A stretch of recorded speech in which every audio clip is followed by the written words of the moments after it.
Earlier this week, Iran renewed calls for revenge against former President Trump and other high-ranking U.S. officials for the killing of General Soleimani 2 years ago. Iran further escalating tensions when bases housing American forces in Syria and Iraq came under drone attacks, which the U.S. shot down. The White House has condemned the attacks and Iran's renewed call for retaliation against the U.S. Let's talk about this with Behnam Taleblu, Senior Fellow with the Foundation for Defense of Democracies. Behnam, this is some foreign policy news that if you weren't paying attention to, you might have missed. But how credible are these threats of Iran targeting Americans, both at home and abroad?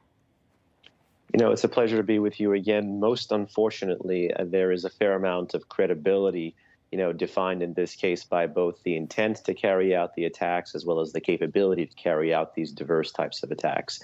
In the region, really, since 2019 to present, there's been a major uptick in the heartland of the Middle East, defined as Syria and Iraq, mortars, rockets, and since April 2021, drone strikes against positions affiliated with the U.S. force presence have increased significantly and have really taken off since April 2021, if I may add. But on the other front, on the homeland front, on the terrorism front, you could say, the regime has actually had a long-standing interest ever since the Islamic Revolution of 1979 in Iran to try to strike on American territory and either assassinate, kidnap, harass, intimidate Iranian Americans or Iranians who live abroad in the diaspora, or even Americans themselves, or even members of foreign governments. You saw this in 1980 with the killing of a former diplomat, in 2011 with the attempted killing of the Saudi ambassador, and in 2021 with the revealed plot to kidnap a U.S. citizen of Iranian origin from Brooklyn. So unfortunately, they retain the capability and intent. Yeah.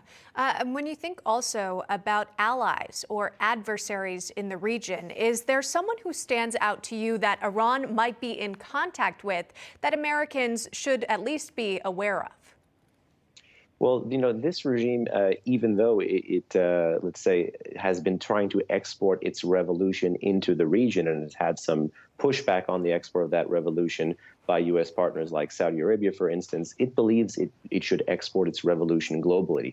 And in the Western Hemisphere, in places like South America, for instance, in the tri-border area, the regime has been cultivating through soft power, building on anti-American, anti-imperialist, leftist, and nativist movements across South America to try to build bridges and to try to cultivate ties of local citizens plus diaspora groups to engage in terror attacks. You saw this in 1992 with the bombing of the Israeli embassy in Argentina, 1994, the bombing of a Jewish cultural center in Argentina, and the hopes Iran has in the tide of leftist elections in South America in trying to build out more religious, political, and cultural centers to be able to do things like narco-trafficking, terrorism, or weapons proliferation.